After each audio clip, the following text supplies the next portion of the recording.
There we go. Hi, everybody. Welcome to our webinar for today. I'm Lindsay Wolf with the Foodscaper, and we have Gabriel Hahn here from Custom Foodscaping, also part of the Foodscaper team. Hi, Gabriel. Hi. Hi. Having me out. So we have I think people are going to keep streaming in, but we wanted to make this more of kind of an informal conversation about water management in edible landscapes. So Gabriel has put together an amazing presentation and has put a lot of time and heart into this. So he will definitely be doing some teaching at the beginning. And if you have a question while he is presenting, go ahead and just write it in the chat, or you can take yourself off mute and we will, you can slip in with any kind of like technical question about something. But then at the end, we will be taking more of a Q&A, kind of chatting with Gabriel. And before we start, if you want to put in the chat box or just get off mute and just tell us a little bit about why you came to this workshop and what you're interested in learning about before we start. So let me look here. And it would be fun to hear where you're from as well. So I will start. I'm Lindsay here in St. Louis, Missouri. I have a special interest in this presentation because I am working on my own site design of a 28-acre farm my husband and I have, and Gabriel's helping us with the design there. So I'm really excited to learn from him more on like the large scale site designs. Okay, Marco is here from Atlanta. Hi, Marco. I see Melissa there, old friend. Vanessa's from Sunnyvale. Hi, Minneapolis. Cool.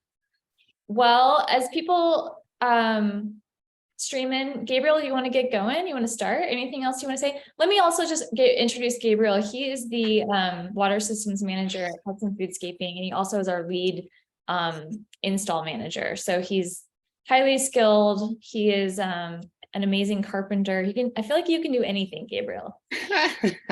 I've had time. I'm old, so I've learned a few things. You're like weirdly good at everything. So I'm really excited to learn from you. Okay, Melissa's wanting to offer more advanced water catchment for clients. Cool, you've come to the right place. As well as irrigation. Awesome. Okay, Gabriel, I'll let you take it from there. And right. Everybody, you can just give a heads up in the chat if you have questions, and we will get going. All right, cool. All right, thanks a lot for being here, everybody. Given the small size, I think I can kind of tailor this presentation to what you really want to learn about. Like, we could spend the whole thing on like zones and sectors. We could talk about just rain gardens. We could talk about installation, like as far as the actual hands-on, here's how you do this work with a team kind of thing. So if any of those areas, for example, like really interest you, I think Melissa, you said something about catchment for clients. Is that in regard to tanks specifically, or? Yeah, so what I'd really love to do is, yes, do water catchment that is then able to be irrigated. Okay. And so I've done a little bit of that at home, or I should say more experimented with rain barrels, and I have a good elevation change. So just gravity fed irrigation down to my garden. Okay. But like, I haven't gotten into anything that require pumps. And I also, just like I said, I'm just experimenting with that irrigation situation using gravity fed. But yeah, just catching and moving water around in simple but like really effective ways would be awesome. Okay, we're going to talk a lot about that. Okay, so we'll circle back to like tank and irrigation type things later, just because that's really easy to get lost in. So we'll kind of start with like, we'll kind of follow a lot of the permaculture kind of format things. We'll be mostly working from patterns to details, looking at larger overarching things and working our way down through specific needs on a given site. Gabriel, we also got, sorry, we're going to slide in with one more request from Marco. Yeah. They're interested in learning how to implement custom foodscaping for a backyard, which is majority is covered in shade. So, we can do that too. okay, cool. Yeah. So yeah, I have done some shade rain gardens, and it's a different plant palette, but also super effective. Okay, we have a few more, sorry, Gabriel, a few more Mhm. like specific things people are writing in with. Brittany's interested in water infiltration in the landscape and downspout diversions in residential applications. And yes, all the permaculture principles, please. And Katie is interested in techniques to keep water on site, learning about permaculture to use client sites and how to use water to our advantage, managing flood spots. Cool. That's mostly what we're talking about. So yeah, I'll just give you all a little context about me and how I came to this work, and a little bit about the work that we're mostly doing. So yeah, I've always been a water person, grew up surfing, skiing, swimming a lot. So I've just always loved it, love watching it move, feeling the flow. And I like drinking it. So a couple years ago, I saw this guy, Jason Gerhardt, give a talk that really just changed my world. I had been in permaculture for about 10, 15 years at that time, probably closer to 15. But then nobody was really talking about water in the way that he had, and that, water falls down on our roofs, and our treatment of it is to get it away as quickly as possible, right? We treat it only as a problem and a nuisance, where in reality, it is the most vital thing for all life. So nothing can live without water. I mean, it's that plain and simple. So it really changed my framework of how I'm looking at the world and how I want to care for things and move through it. So fast forward a couple years, I start doing contract work with custom foodscaping, and then eventually moved back here to St. Louis. And I primarily focus on our water projects. Yes, I am an install lead, everything like raised beds. I can do construction, build greenhouses, that kind of stuff. But mostly I do design build around waterworks. And what I most frequently deal with, we're in 6B here in St. Louis, Missouri. So I mostly deal with flooding issues. Our basement's flooding, our garage is flooding. And the cool thing about whether you're working in a flood prone area like ours, or if you're in Tucson, the solutions for keeping water on the landscape or keeping yourself from inundation are all the same. So that's what we'll be going through today. We'll do a little bit of talk on site analysis, and and just implementation in a few different strategies. And of course, all these things are so intertwined with each other, it's hard to go through in a really streamlined fashion. So you'll notice a lot of the same information kind of comes back around and could have been put in a totally different order. So just know that as we're moving through. So why this matters? Yes, there's the small scale of, client interaction, our own wants on our own properties, that kind of thing. But this, is anybody familiar with this one? Anybody seen that before or know what it is? No. No. All right. What was that? It's a watershed map. Watershed map. I Yeah. didn't know you could hear me. I was talking to Great. myself. That's wonderful. All right. So this is a watershed map of the lower 48, and you can see the big purple in the center, right? That's the Mississippi River drainage, and pretty big. So when you've got something like DAPL coming through, right, it really is a big deal to all of us. Like about half the landmass of the lower 48 effectively. So and this is why water is so important, because it is so interconnected of everything and everyone. If we drew our political boundaries more around watersheds than these arbitrary lines that we have, we would be living in a very different world, because anyone downstream would be holding anyone upstream accountable for any and all things they do, right? And that would be a system that allows for that. So seeing images like this also really transitioned me to really care, right?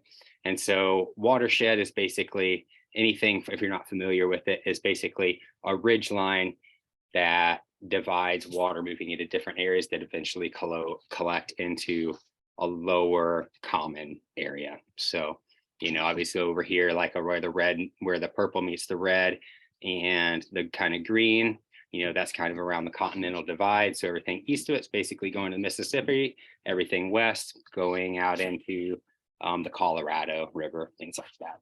So that's a watershed. So sorry guys, I've got my little thing there. Try to get that out of the way so it's not in your screen. All right. In a photo like this, where's the top of the watershed, right? It's the very top, the very peak of this roof. And so that's where we want to usually start this kind of work from, because higher in the watershed, we can work smaller, we can do more work with less effort to greater effect. And so why this really, really matters in the big picture. Here we've got monocrop corn, here we've got suburban sprawl. And with each of those comes, like suburban sprawl, of course, there's tons of impermeable area. And the chart on the right, I've highlighted a couple things that we're most commonly familiar with, I guess, and looking at the runoff coefficients, meaning that in a given rain, what percentage of water actually leaves that area. So you can look at, say, asphalt and concrete, 0.7 to 0.95 is running off. Well, in a street, right, most of that water is running away. Lawns, not a huge percentage, but pretty decent, but still significant amount of water moving away. And if we want to keep our aquifers and groundwater healthy, we need to be putting that water into the ground rather than sending it quickly into storm water systems and into creeks and rivers, flooding our neighbors downstream. And so when we look at areas like this urban sprawl, this photo on the right is what happens, right? This is a photo I took of through my front door on July 26th of this summer. We've had a lot of development to the northwest of our area, up higher in our watershed, and it's leaded to floods like this. You can see that's about 5.5 feet of water there outside the front door. And yes, it was an extraordinary event, but at the same time, we're going to see more of these extraordinary events. So we need to be doing everything we can, at small and large scale to prevent such future happenings. So how can we do that? One example, well-established tall grass prairie can handle up to 9 inches of rain in 1 hour with no runoff. And to me, this is just staggering, the amount of water that is. And of course, through the Midwest here in Missouri, Kansas, Iowa, whatnot, this is what it used to be, was tall grass prairie, and that is gone. And now we have corn, right, that now has drain tile underneath it, which also speeds up all the water and prevents it from recharging groundwater systems, and is also adding to downstream flooding. It also led to things like the lowest near record lows of the Mississippi River this summer that then stopped barge traffic that's moving grain. So all these things are so interconnected that we really need to think holistically about them. And we'll keep cruising on just a bit. Where am I? 6? All right, so today's goals. We want to look at order of design steps. We want to identify factors in site assessment. We want to understand basic topography. This is one that's so easily missed, so easily. So we're going to do really kindergarten-like things and look at shapes and look at the properties of water, qualities of water, characteristics, basically just what it does, because I think that's greatly misunderstood even by well-educated engineers. And we want to determine locations for different type of gardens, that way we can make the most of our living spaces. And if people are interested, we can learn about essentials to laying out earthworks, because when I first started this work, getting myself and my team around the actual job, I was very versed in the theory and knew how to build berms and basins, all that kind of thing. But actually doing the layout on the ground in an efficient, effective manner proved really challenging time and time again. Like holding your reference line, knowing all your elevations, what you're starting with and where you want to end up, and making all the steps between flow smoothly, I found really difficult for a number of projects. So if people are interested in that and we've got time, we'll get to it. Starting out, is the pace feeling okay to everyone? We just give a thumbs up if that's feeling all right. Not okay. So I want to talk quickly so we can really cover ground, but I don't want to lose anyone either. All right. So guidance. I really can't recommend this series of books enough by Brad Lancaster, The Rainwater Harvesting for Drylands and Beyond. The pictures, the graphics are just phenomenal. Any novice can pick up this book and really have it just by looking at a few photos and images in these books, especially the newer second and third editions are just fantastic. I would say volume 2 is the most critical. If you're going to buy one book, get volume 2 and the most recent edition. It tells you literally everything you need to know. So with that, Brad lays out well, and this comes from permaculture, right? So begin with long and thoughtful observation. This is the most overlooked step in everything that we see, everything. And in a setting like ours, where I'm a professional coming in, and I've got 1 or 2 hours on a site and I'm expected to fix all their problems and all these kind of things, it's not a very good amount of time, right? To really get a full comprehensive look at everything. I mean, it does, but I don't know how water moves in big events, right? How water moves across in small events is very different from, let's say, an 8-inch downpour in 3 hours, right? So those kind of things I don't know, or your average heavy event, I don't know. So often I do have clients send me photos and videos, especially during and immediately after rain events. If I can, I drive out there in the rain. Because I found it really informs the work in the process, right? Like when it's just gushing and lightning, yeah, I get in the car and I go and I look at my upcoming projects. So again, we're going to start at the top or the high point of the watershed and work our way down, small and simple. And what we're really trying to do with this kind of thing, in creating healthy ecosystems, landforms, foodscapes, often we're looking to slow spread and filtrate the flow of water. Sometimes that's not possible, especially in steeper drainages, that kind of thing. Rock is your solution.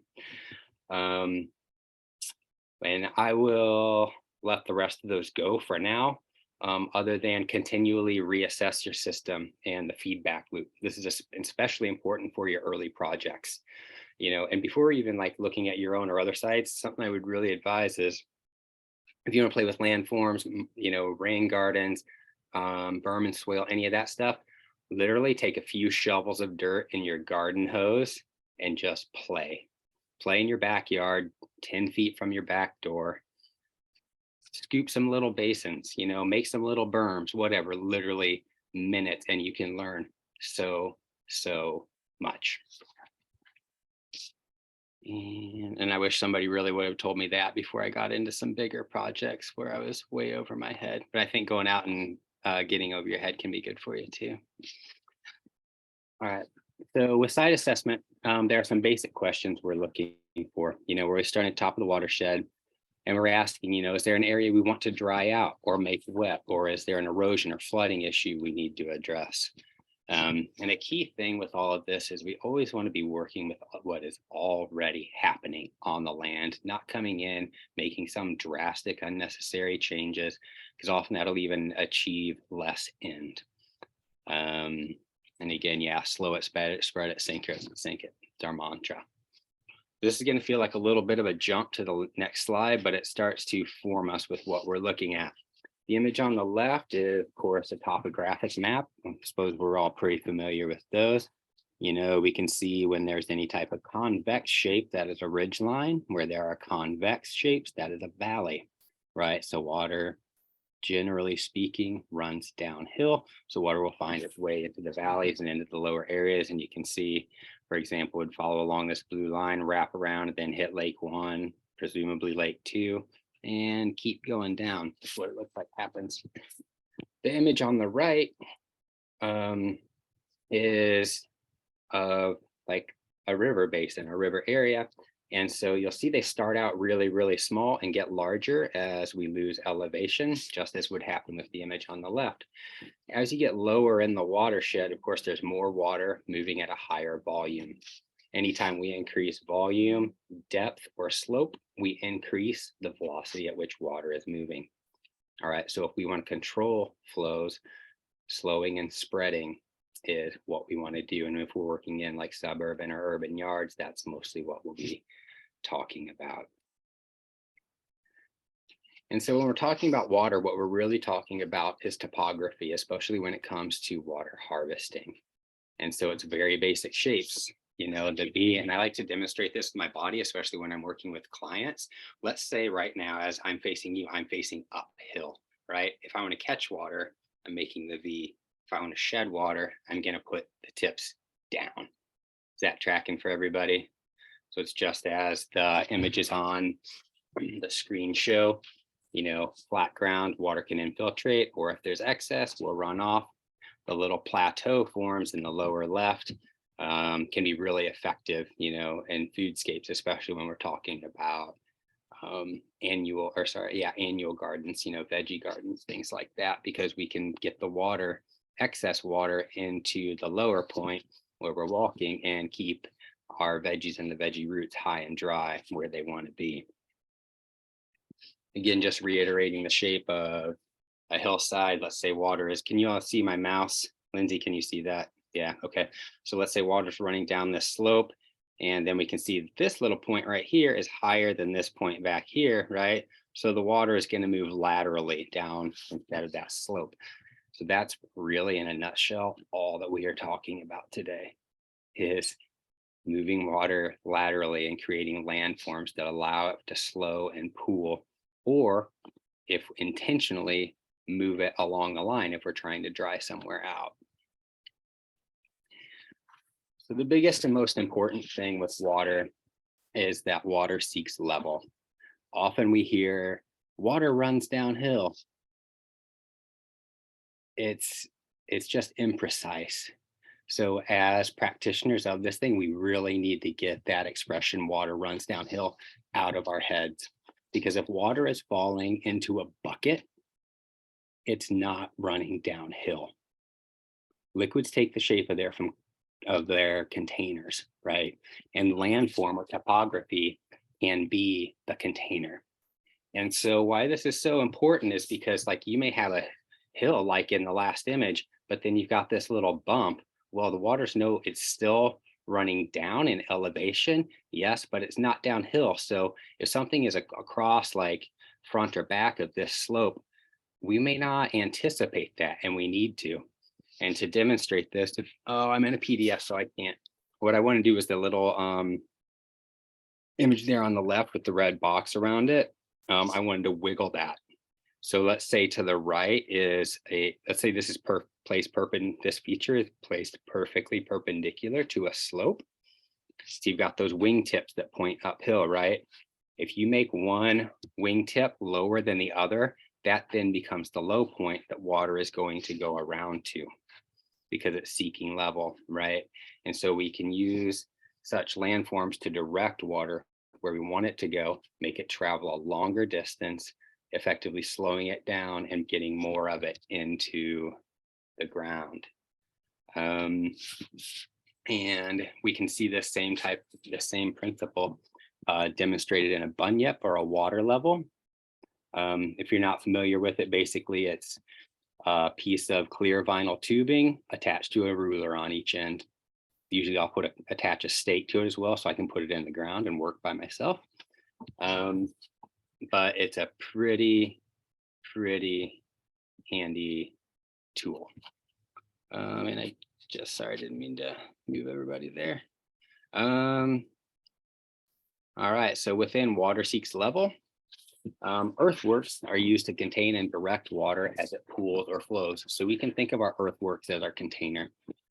Rocks are used to control flow and keep it from taking other things with it, right? This is important, like in yard scale work, like at inflows and overflows of rain gardens or of berm and swales, where the water exits like a pooling area where it like gets channelized a little bit, like meaning we narrow and deepen its flow. Rock becomes essential. Plants are used to drink up water and hold soil, right? And evaporate it up into the air and keep the water cycle going. Tanks are used to store water for later use. So just to reiterate for 1 second about tanks. I just want to get this out of the way. There we go. Just some images of berm and swale. Right. Then whenever we're talking about earthworks, I want to iterate that all of these are very gradual, subtle, not steep features. Think airplane wings, just very, very subtle, because when we're working with soil, it's when you mix it with water, it becomes relative with moving water, I should say, it can become really unstable really quickly. So yeah, and all the stuff that we do, really, really subtle shapes is key. And that goes for berm and swale, or on the right here, the walkable swale. This is one of my favorite tricks, and we'll be looking at that in a case study that I'm presenting on today. There's also the pit and mound. This is old forest mimicry, where a big tree falls over and rips out the root ball with it. The upside, typically the uphill side becomes a pit, water falls into that, and then recharges new growth as it takes off from the old root ball mound. Rain garden basins, inflows, overflows, and a basin below the things around it. It's pretty well all there is to it. So ample examples of earthworks. We've got terraces. There's the pit and mound in the lower left here. A rain garden we did on the upper right, and a berm and swale up here in the lower right, which basically mimics the contour lines on this map, because we also often use a berm and swale to move water across a slope, as in we can move it water by using like level or just off level swales. We can move water from a valley area to a ridge point, like we saw in the map earlier, rather than too much of it collecting in the valley and becoming erosive and that sort of thing. We move it to the ridge to add more moisture out there. All right, so example site analysis. Pace still feeling okay for everybody? Yeah, okay. Example site analysis. This is one we did here in South City. We're looking at first, we're looking at big picture things. I like to, again, work from pattern to details. Looking at the big stuff, especially within scale of permanence, like sunlight, where are people moving, any problem areas that are going on, what's the wind like, are there animals that need to be considered? So here we are, we're in someone's backyard. It is on the north side of their house. We've got the house, we've got the garage, and I basically had a blank slate to start working with here. And what I learned was that, okay, the purple lines are people and dog flows. The blue lines are water flows. All right, this is pre-work. So water was coming from the neighbor's house, go spilling over their retaining wall onto their sidewalk and into their yard, creating a low spot, which would then flood and flow around the corner here into the garage, causing repeated regular flooding. I mean, anything from a 2-inch rain on up, their garage getting flooded. They also didn't like that they just had a blank bare grass backyard. Boring. These people wanted to grow food. So all those factors in mind, we're on the north side of the house. We've got these existing flows. I move on to my water and access. Water and access need to be first in your order of design. We don't want to think about plants and all this kind of stuff and then later come back and think about water. It's way higher in the scale of permanence. It's way less malleable because you have to work for generally speaking with existing elevations on a site. You have to consider neighbors and not flowing excess water onto their sites. So again, access and water. That's where we're going to start. And you can see this light green line is the way I decided to route water. So what I did is create from what was a low spot, I created a new lower spot on the other side of the yard that used to be higher, which involved digging. Yes, only with hand tools, but a fair amount of work. So when I'm going into site too, when there's water issues, I'm typically using a line level and string, or sometimes a bunyip, depending on the situation. Sometimes I use a transit level, depending, but I go ahead and take my existing elevation so I know what I'm working with. And that's in part so that when I'm building in new features, nothing gets too steep because that stuff's uncomfortable to work on, it's unstable and can be unsightly. So what I did is I found that like from a given reference point, say the sidewalk up here, yeah, I think that's where it was, the sidewalk here right behind the house, This area here in front of the garage was about 8 inches below that. So what I knew I needed to do was make kind of a basin in the very middle of the yard as a 14 inches below that level, target elevation. And then another elevation over here at the bottom of about -10, meaning it's 2 inches below the existing low spot. So water is going to move from this, what was the original low spot, to this new lower spot. And the 14 being lower than either of these is going to allow for ponding, right? Because the 10 is higher in the landscape than what's in the middle. So if we were looking at this from a cross section, it would look just like the basin. Well, I'm not seeing. Anyway, yeah, it would look just like this level does right here. It would represent the part of this line between these 2 points, if that makes sense. So I don't understand how you decided how deep to do the low spot. There's a number of factors. Mostly it's dependent on existing landform.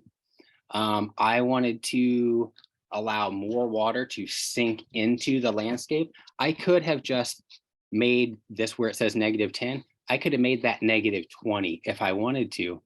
But then I'm just sending all the water from this area that was the flooding problem area directly and quickly down to this lower spot.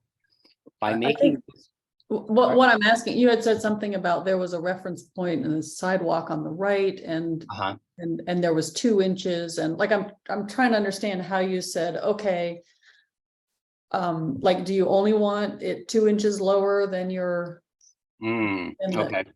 Like, yeah. Because I know you said it needs to be gradual. Yeah. And then how you decided to have that part in the middle lower, it looks like it's lower than the part that's at the very bottom of the picture. It is, yeah. And so is everybody familiar with when I say what I'm just like, I establish a reference point? No. Okay, all right. So here where I've got my mouse right now, that's a sidewalk, okay? Okay. From there, I use a device called a line level, which I'll explain further later, which just attaches to a string and it's got a bubble in the middle of it, right? And I attach that string to a stake at the height of that, and at the height of that sidewalk, I tie on a string. I then pull across, siding level and measuring down from that string with the line level on it to find the elevation of this area here. Okay. All right. And we'll cover this. We'll get into this a little more. I'll give you some better visuals on it. I just know that I wanted somewhere, I need water to be able to exit the system, because if I don't create an overflow, water in a big event is going to make one on its own. And it's going, in this case, it would be the garage. So all these things need to be below the elevation of the sidewalk here near the garage, because that way it's going to move toward that lower elevation.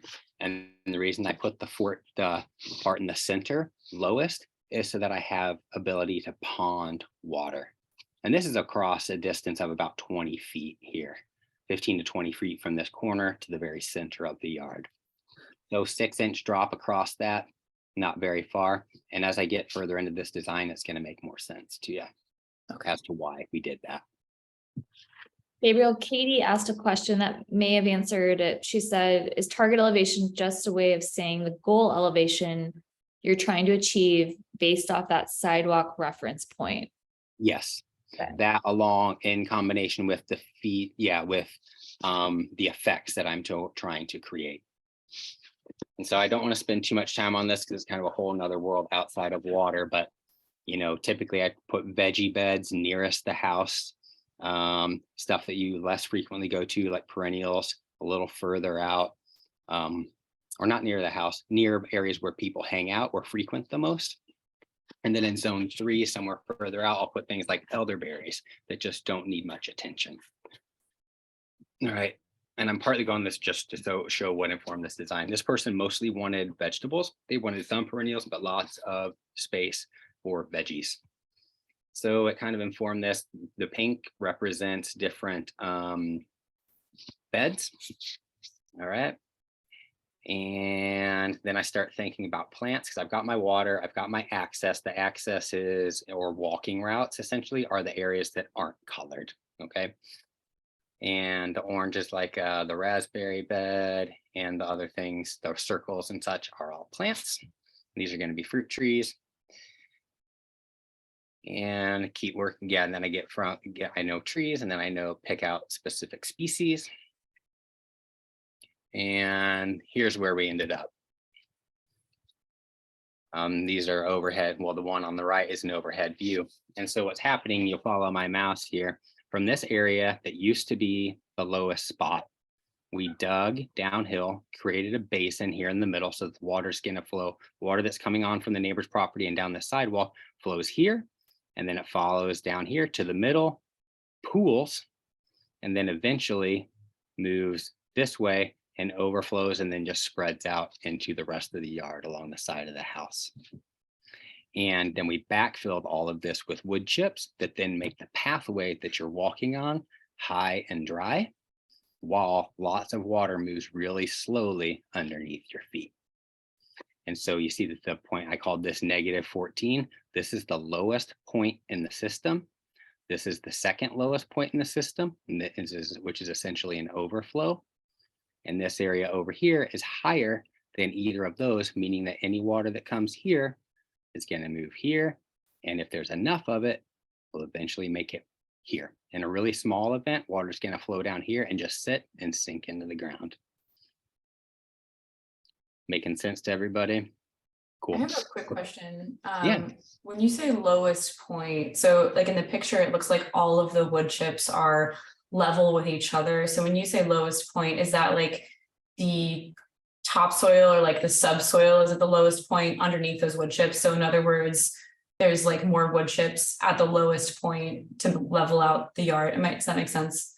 Totally. Yeah, you're 1,000% right. I think in this, I do think this middle part came out like in a couple inches lower, even in wood chips, but 2 inches across this 15-foot difference, you're not even going to notice it when you walk, right? Okay. But yeah, that's exactly what we're doing is we're excavating, backfilling with wood chips, and this is the walkable swale. This is what I refer to as a walkable swale.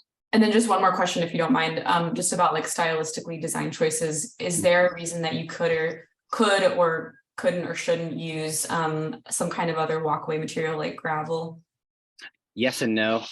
Larger gravel works well for more water to flow through. If you get down into something small like a pea gravel, it doesn't do well for allow water to move through it, and so it becomes kind of soppy all the time. And if water can't move through it, it's gonna potentially create a different overflow point than what you intended. Okay, that makes sense. Yeah, it's going to exit through the lowest point in the system. Okay. Yeah, and so here's a little bit of our implementation. You can see here in the middle, this looks like a trench. We started there, but then we did come back eventually and round it all out like the thing on the right. And so this cross section to your question is exactly what's going on. So here you've got the brown is 3 to 4 inches of mulch, and the gray is like the immediate topsoil underneath it that forms that swale. This would be like taking a cross section of, this is the during the work on the left, and this is where we ended up on the right. Does that make sense, Katie? Yeah. Okay. Yeah, I think that makes sense. Yeah, with the trenches, like seeing the picture of the trenches makes more sense. Okay.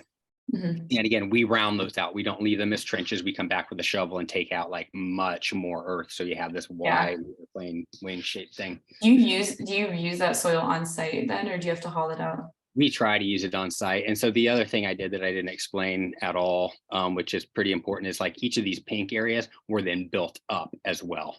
I was wondering about that. Yeah. Yeah. I try not to bring soil in or take it off whenever possible. Often we do bring in improved soil because it's just what we have to do. Yeah. We have clay too. Gabriel, we've got one question. Do you have a problem with the mulch breaking down over time to make lovely soil, but not so awesome paths? Yes.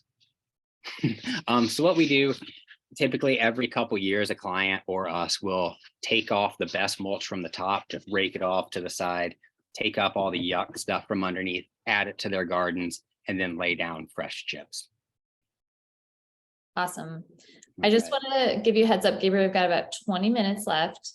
I know you've covered so much, and I want to give people time for questions. We may have to do a part 2. This is so rich.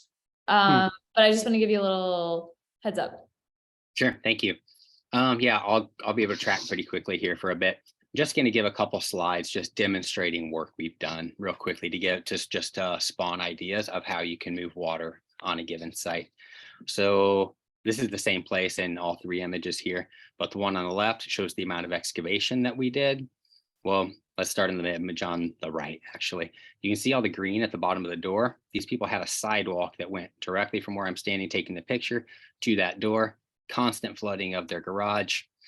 And so I broke up that old sidewalk, dug out this massive deep pathway, and there is a pipe in it. There is large gravel in the bottom beneath this pathway that allows lots of water flow.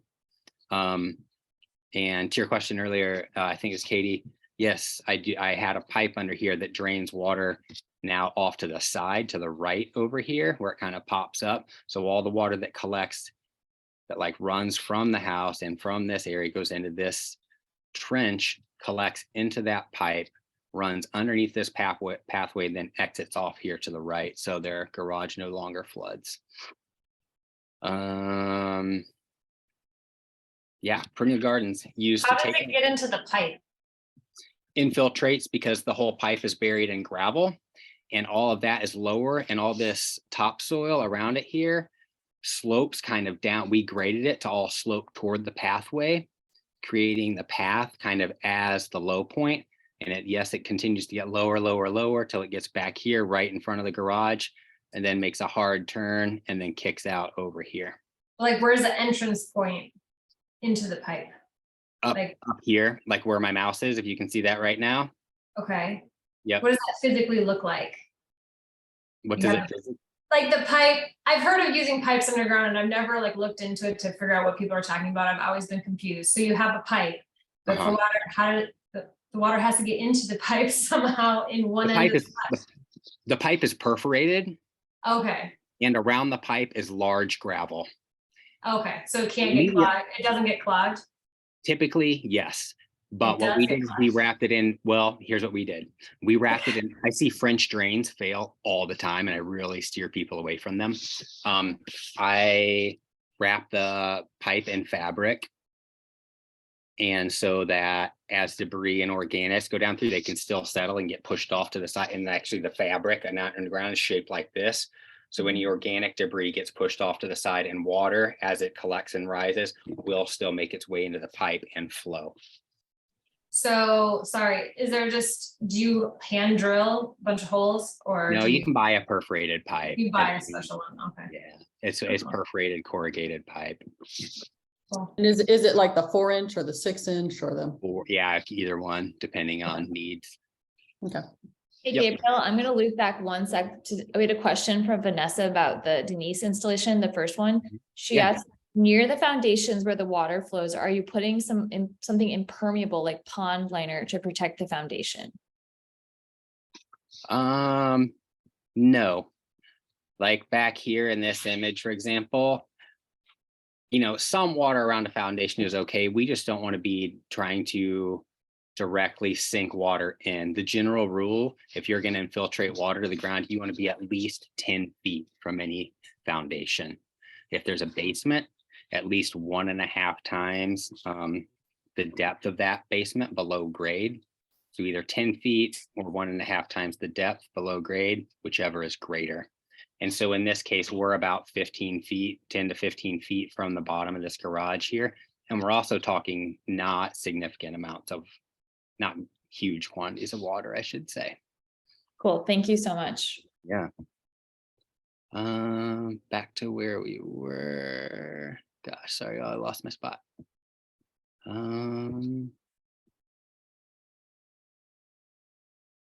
think you would, yeah, it was a perennial gardens.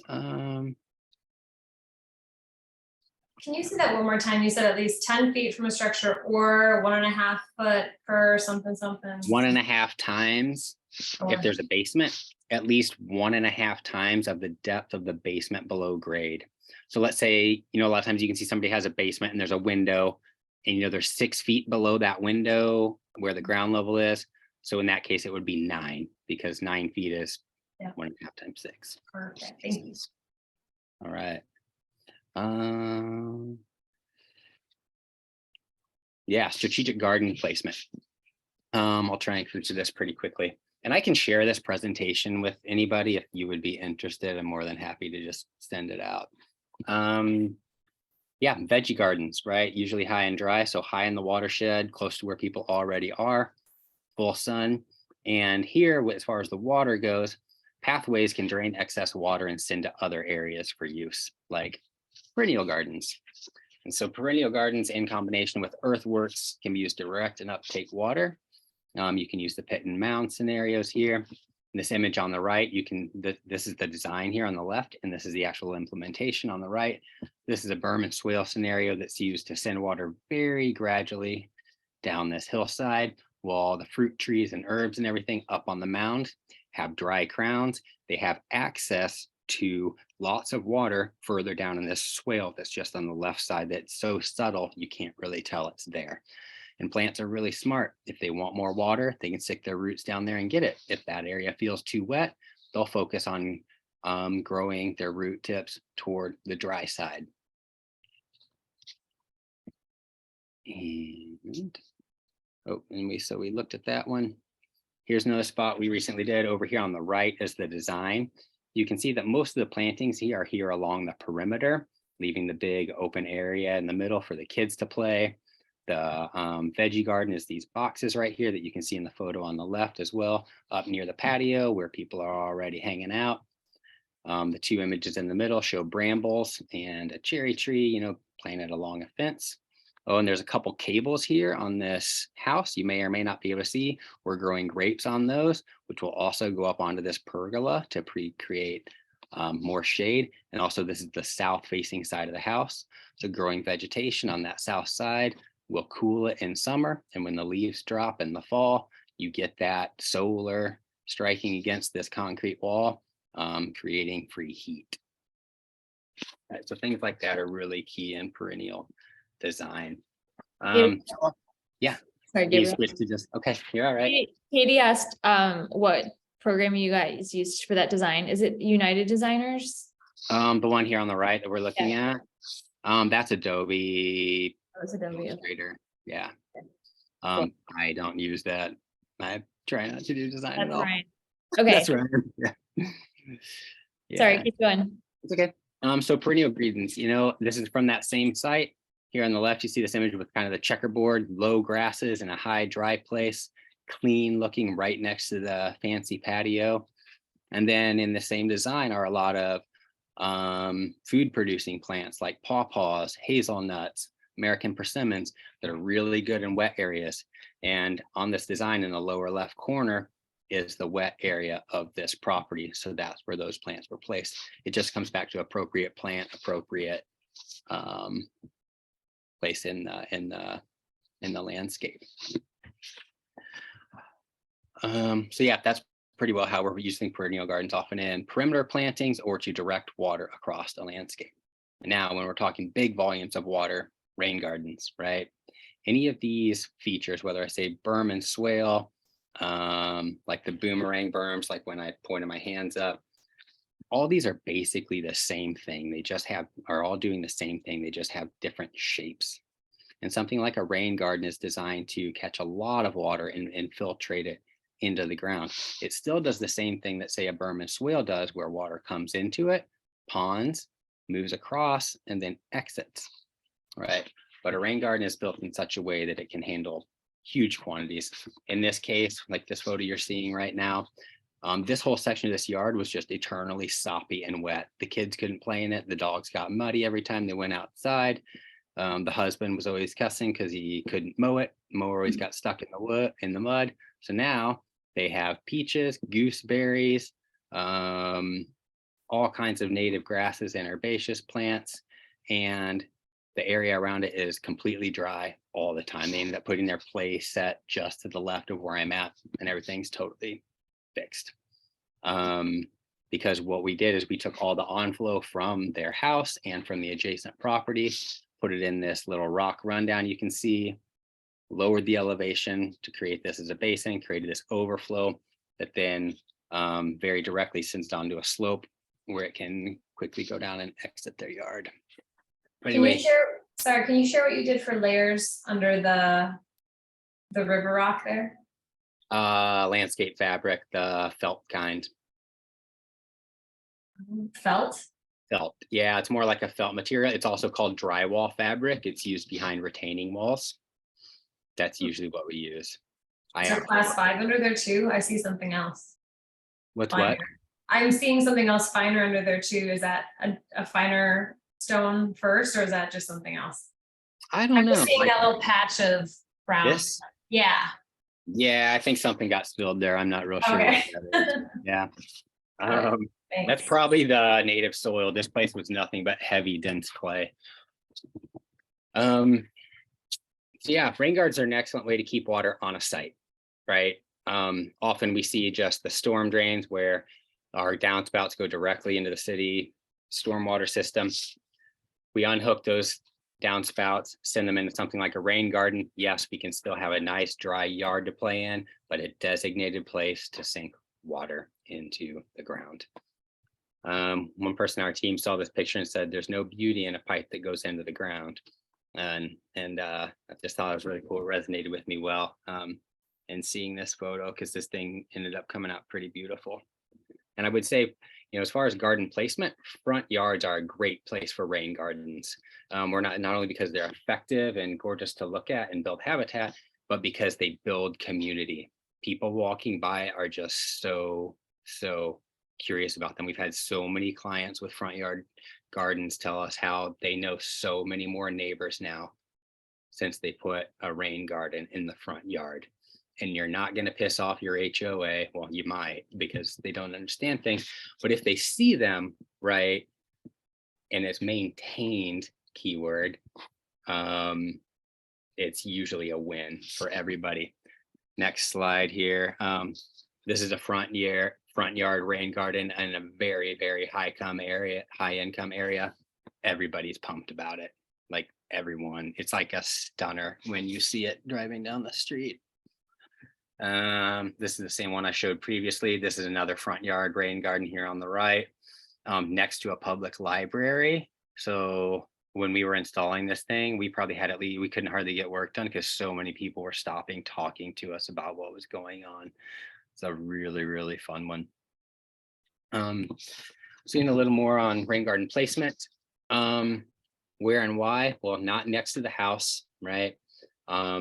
Usually you want to put it where it can be most effective, right?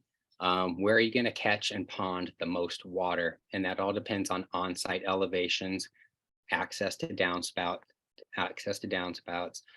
client wants and needs, sun patterns. If you've got prime real estate for a veggie garden and you want a veggie garden and a rain garden, don't take the prime stuff for the rain garden, even if it catches just a little more water, depending on your goals, of course. I wish I could give more information on here are the factor, or here's rain garden placement. Things like tree roots, right? Those are influences. Sometimes you can't even dig for a rain garden. You have to entirely build up a berm around the garden so that you can actually pond and catch water. And hopefully we'll have time to talk about that, but I don't know. Gabriel, speaking of time, we have 7 minutes, and I just wanted to I wonder if we should pause and just like open the floor for a few questions, and then you could finish your presentation. Does that sound okay? That's great. Yeah. However, does anybody have anything they want to hop in with before we keep going? And maybe you guys are good to go and getting your questions asked as we go. I'll throw a question out if that's okay. So I feel like I'm in year 2 of my own business, and I feel like I've learned a lot more from my mistakes than I have from my successes. Are there any like big glaring mistakes that lots of beginners make that you've noticed over and over again, or that you yourself made that you're like, don't do that? That's do the opposite of that. Like any big mistakes that you recommend not making? Yeah, so the question is around are there mistakes that I've made that I would like, I guess, offer insight on to like keep others from making? Yeah, I'd say one of them is during the initial phase of like consultation, take your time to get elevations around the site. Know really well what those are so you don't end up with too little space for water features or too steep of sides on your water features. Those two things are huge. And it's all about just, yeah, taking that 5 minutes with a line level or a bunyip and plotting out a bunch of stuff. Other one I would say is don't be afraid to ask for help. So early, I thought I had to figure out this stuff on my own. And a couple of times I've called people for consultations like that I took previous workshops from or whatever. And yes, it's 75 to 150 bucks an hour, but it was so worth it. And then I just added into the job. And the amount of stress that it saved me was incredible.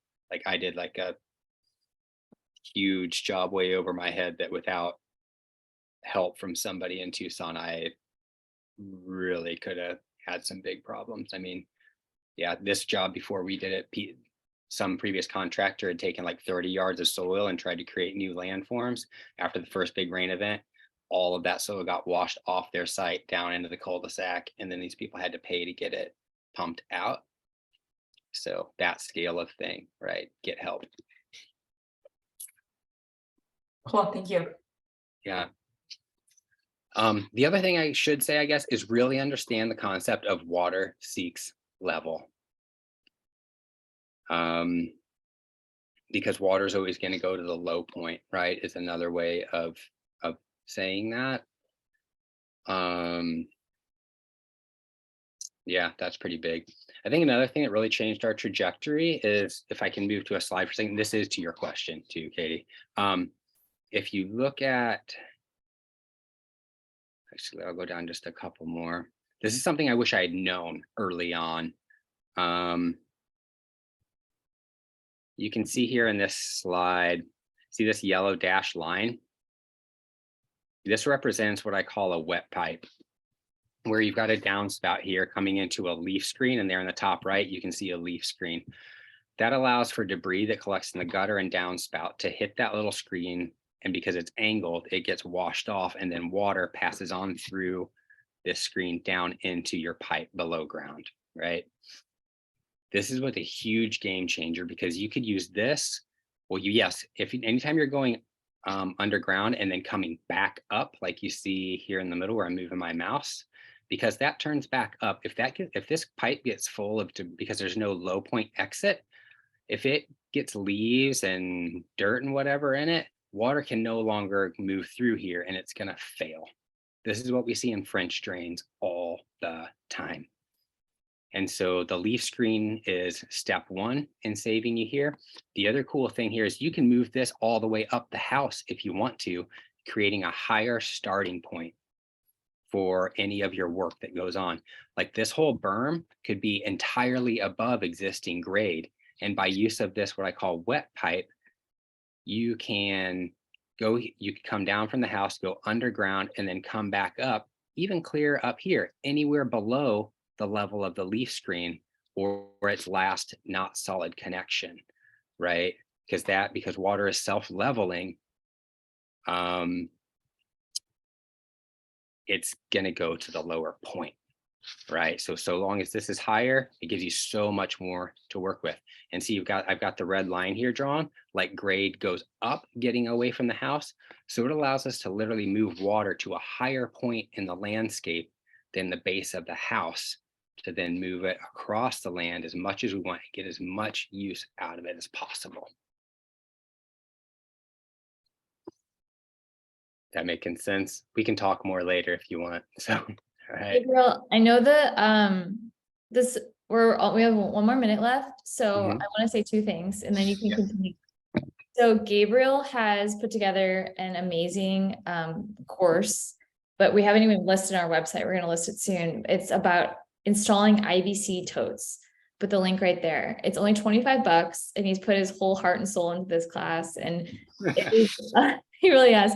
And it's all the information on installing IBC totes that he wishes he would have learned and painstakingly had to learn.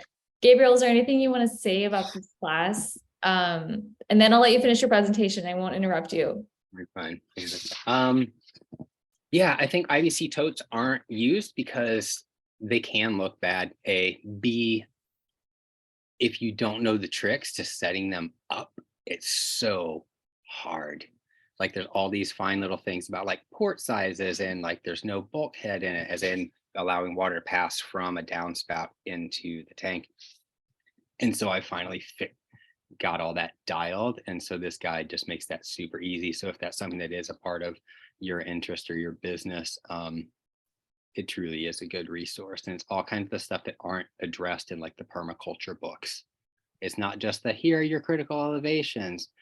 It's how to cut the pipe, where, why don't these two fittings fit together? That kind of thing that's just critical for easing up the installation process. And also, like for us, just to get a tank here, it's like $1,400, right? I can get an IBC tote for 25 bucks here in town. So if you have budget conscious clients, it's a ticket. Awesome. Thanks, Gabriel. Any other final questions? Mary Beth has been saying this has been so great. I think we'll just keep letting, if there's no other questions and people need to go, it's totally fine, but maybe Gabriel, you can just wrap up. I know you're so close to the end of your presentation. And we'll just keep on going if that's okay with everyone. Yeah, that's fine. If anybody has any like standout questions, especially, yeah, if you have any standout questions, please throw them out just before time's out, because I don't want to ramble on about things people may not be interested in. I'm definitely interested in this wet pipe that you were just going through. I have lots of questions. Maybe you just want to talk more about it and see if you magically answer my questions. Yeah, Like, swing back to me. how does it come out? Or go ahead. Yeah, swing back to me after this, and I can lay you out on details. Great. Yeah. If anybody else has any other questions, you can take them. Otherwise, I'll just pick up with where we were in presentation. Can we jump in? All right. So we're all pretty familiar with this stuff, most likely, and all this info is pretty available in books. But you've got your critical elevations, right? Which are like your berm height, your overflow height, your inflow, and your basin depth. And so each of these are interrelated. And determining them depends on many factors. What are your goals? Are you trying to catch some water, or are you trying to have a no water leaves the site scenario? Totally depends. But what's important in the process is like assessing your existing elevations on a site, and then developing your target elevations for implementation. And you can see these little white boxes here indicate my target elevations. And I'll go to the next slide. So this is a top view of them, right? Like this is an overhead view of this garden where I'm moving my mouse around. And then if we're looking at that from a cross-section view, here's what we've got.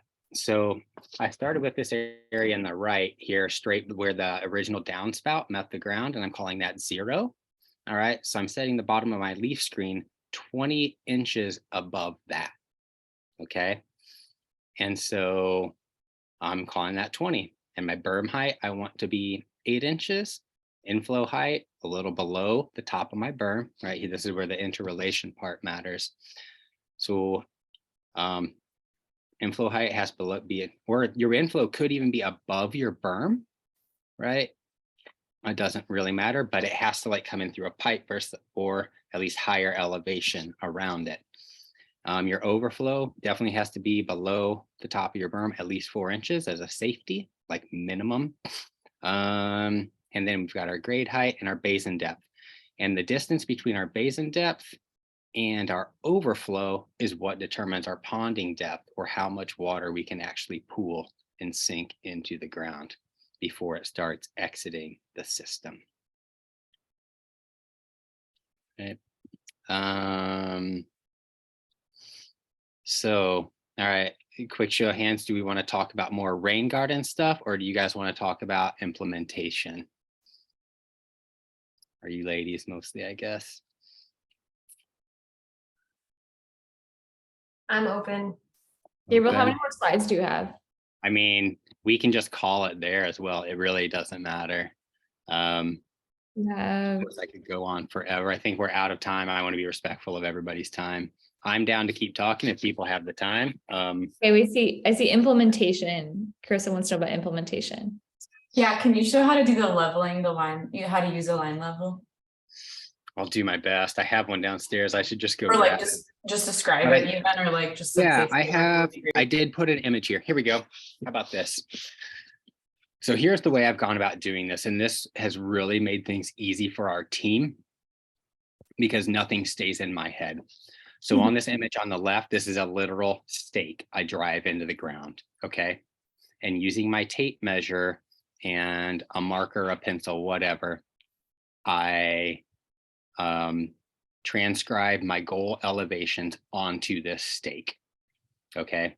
So we said from grade over here in this far right, where ground meets the house, we're going to call that elevation 0.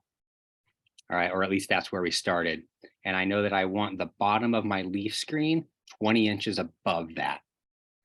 Okay, so I'm starting with the 20-inch mark on my tape measure, making a mark on my stake.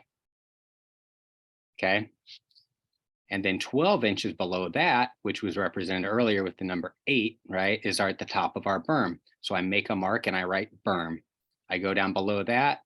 So 16 inches below my leaf screen, mark, that's my overflow.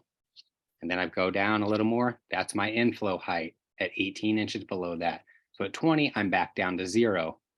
And a lot of times where the basin elevation is going to be actually is below where I drive the stake into the ground, right? So I don't get to mark it. But at that, it's just 2 inches below the tape, below the end of my tape measure there. What I do is I actually drive this in the ground. I go over to wherever I set my leaf screen and then leave it alone. Don't move it. Because what I do then as you can see in the photo here, I tie my string onto it and I use my line level. Okay. And by using this line level, I can just hold the other end of the string and walk around anywhere on the site. And this is why I do it at the height of the leaf screen, or if I'm not even using leaf screen, whatever, pick a point in midair. It doesn't matter. It's a reference. But once it's there, keep it there. And so I like doing it up high because then I can literally walk around with a string anywhere within the construction area and measure down from my 20-inch mark, right? Just because like this 0 here where I made the screen mark is where I'm going to tie my string onto, right? So any corresponding measurement down from there tells me exactly where I need to be for that part of the feature, right? So I take my string, which is pulled level from this point on the stake with the 20-inch mark on the string. So if I'm 12 inches below that, that tells me my berm needs to be up to there, right? And when I get over to where I'm going to cut my overflow into my berm, I use my string and I go over to that area and I measure down and I mark it, or I drive a stake in the ground and I make a mark on the stake as to where I want to bring my overflow up to. Is this tracking for anybody? Making sense? Yeah. Okay, cool. Like it took me forever to develop this, like 3 years, but like finally one day it clicked, like, and I drive the stake outside of my work area. So nobody's tripping over it. And you really just like go around, get an idea of where you need to be. And what I've also taken to doing is driving stakes of rebar into the ground. Like after I paint my lines for the inside and the outside of my berm, I drive rebar to where about the peak of the berm will be, down to the exact height that I want the berm to come to. And then when I'm just mounding soil or whatever up, I know when I've reached the top of that rebar, I'm done. Or I make them, if the rebar is too high, then I make a mark on it with spray paint, whatever. But I love to just make those reference points throughout the site so it makes the process so easy.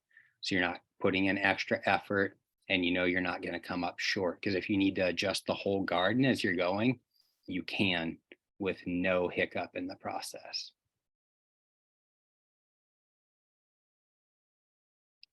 So there you have it.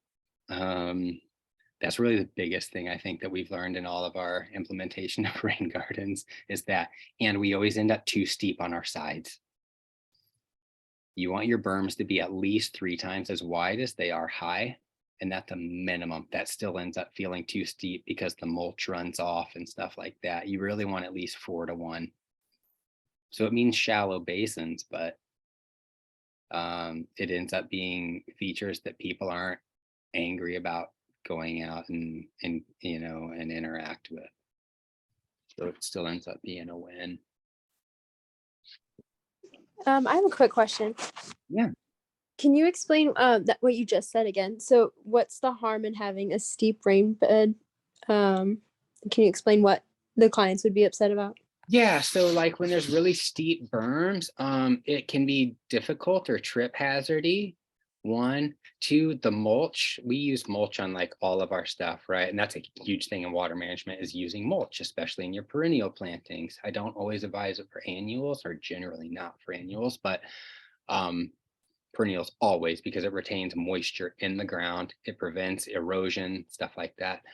But the steep sides, yeah, the mulch just runs off and ends up like on the sidewalk or out in the yard, or it just leaves a bare, bald dirt spot and it just doesn't look good.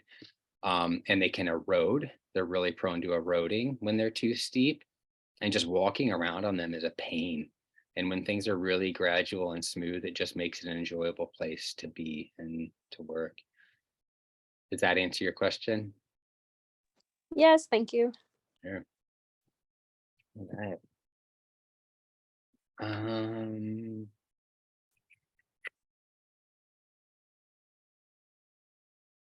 What else?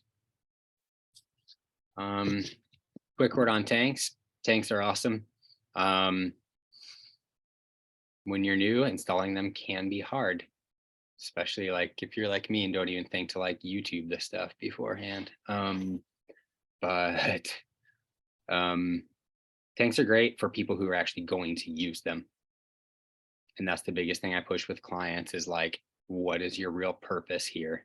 And are you going to maintain it? It is no doubt an active system, but they are great because they can be emptied during periods between rain or used to water, you know, especially to establish perennials or water annuals all the time, and to keep excess water out of the storm system. You know, if they're empty at the start of any given rain event, they can catch a lot of water directly, and then they can overflow into your perennial foodscapes and rain gardens. So it's like a double bang. Other thing with tanks, yeah, they can be so expensive, but you know, if you're truly in a setting where you want them, just nothing is as good as rainwater. Plants grow like, especially in early spring, like twice the rate with rainwater as they do municipal water. And we need to really quit drawing, you know, lighten our load on these like degenerative public systems that we have, and tanks, normalizing tanks is a way of doing that. So yeah, I think that's the bulk of what needed to be covered today. If anybody has any other questions, shoot them out. Any other questions? Well, that was amazing, Gabriel. Thank you so much. You are a true wizard with this. I just really, I think what you just shared is just so valuable and can save people so much time and headache and frustration. So thank you so much. Yeah, thank you for sharing it. I will send out a link if you're okay sharing your slides, Gabriel. We could share, did you make them in Google Slides? I did make it in Google Slides, but I'll just download a PDF they can use. Okay, cool. I'll email it to everyone who signed up to the workshop, and then this will be available for download. And also want to give a shout out for our summit. Yeah, I just put another link to it. I'm so glad Erin's coming to the summit. The summit is going to be amazing. We've been working so hard on the lineup. Melissa here and Katie are going to be there. And we put together some of the leading foodscapers in the country in North America. And it's going to be all virtual, January 18th and 19th. And so check it out. We hope you sign up and join us. And thanks again to Gabriel. Check out his IBC course. And, you know, we would love to receive feedback on what kind of courses would most benefit you as foodscapers or emerging foodscapers. So if you have an idea for a course that we could create with another expert in this field, I'll put my email down here. Again, my name's Lindsay. Just shoot me an email. I'd love to just like hear what would be useful to you, because that's what we're trying to do with the Foodscaper. So I know we're 15 minutes over, so I'm going to go, but thanks again to Gabriel, and thank you all for being here. This was awesome. Yeah, thank you guys so much for being here and for sticking around long. It's really appreciated. Sorry to take more of your time, but yeah. Okay, thanks guys. I'm gonna sign off. all right. See you, Lindsay. Bye. Yes.